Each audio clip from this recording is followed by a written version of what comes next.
natamani nikae hapa na nikufundishe namna ya kutoka mahali ambako umekamatwa, namna ya kutoka mahali ambako umeshikiliwa. Umekamatwa kwenye bonde la mifupa, umekamatwa mahali na umekuwa mfupa mikavu, umepoteza kila kitu. There is a way how to escape kwenye hiyo bonde. Sema akanipitisha, na tazama nikaona bonde limejaa mifupa, nayo mifupa ni mikavu sana.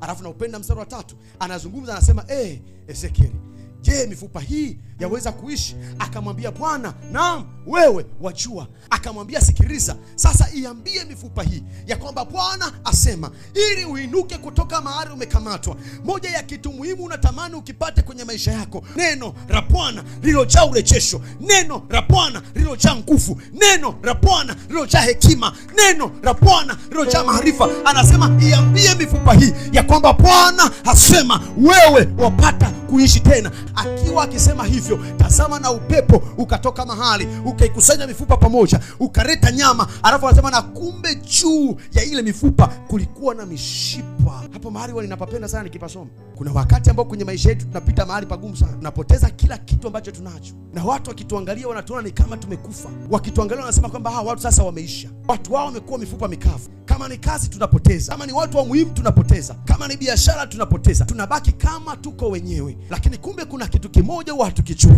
Anasema katikati ya bonde la mifupa mikavu, mifupa ni mikavu sana, imepoteza nyama, lakini kumbe kwenye ile mifupa, licha kwamba nyama zimepotea, bado kuna mishipa ambayo hupitisha damu. Licha kwamba mifupa ni mikavu, lakini bado kuna uhai. Ninaongea na mtu mmoja ambaye kuna mahali anapita amekamatwa, amepita ameteketea, ameona ni kama ameharibika, na Bwana akikutazama anaona bado kuna uhai.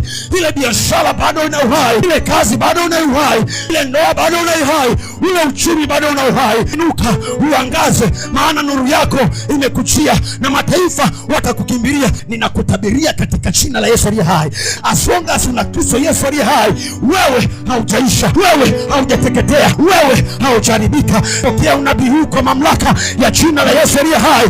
Inuka na ukaangaze sasa, inuka na ukatembee sasa. Ni kweli tunakuona umeisha, ni kweli tunakuona ni mifupa, lakini Bwana anakuona una mishipa iliyobeba damu. Bwana anakuona una watu walio baraka. Bwana anakuona una watu walio msaada. Bwana anakuona kuna njia zinafunguka. Bwana anakuona. Hebu kwa dakika hii moja tamka maneno ya imani, mwambie Bwana, nimepita kwenye bonde la uvuli wa mauti, nimekaa kwenye bonde la mifupa mikavu. Jua uko siri leo ya kwamba katikati ya mimi kuwa mifupa mikavu, bado kuna mishipa ya damu. Kwa ajili ya biashara yangu bado kuna mtaji umebakia. Karama kushayamande reko seketerebosi. Hebu kwa dakika hizi nenda mbele za Bwana, tamka maneno ya imani.